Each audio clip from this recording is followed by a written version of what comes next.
A question for you. Would you like to have a likable personality?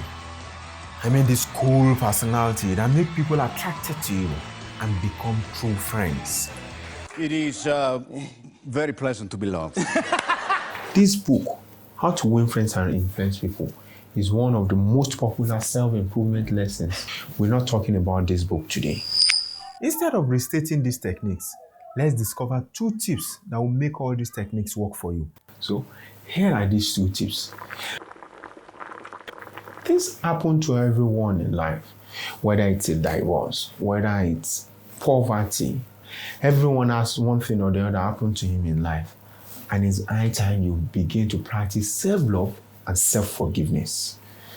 Forgive yourself for when you fucked up. Of course I fucked up. Who never fuck up? Hands in the air. No hands.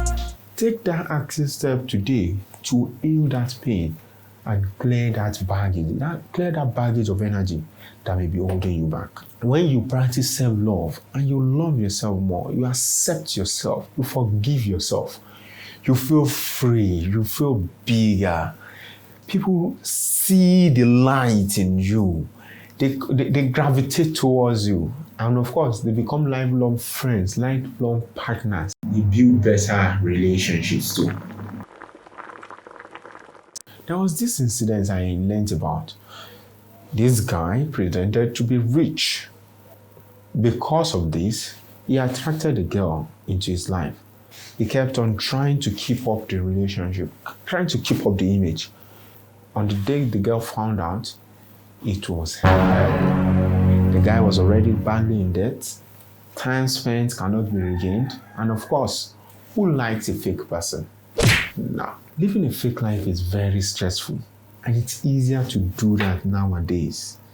So, if you want to be more likable, you want to be loved and admired, and be a person of influence, whether at your school, at your workplace, in your business, you need to put on your persona. You need to be yourself. You need to be authentic.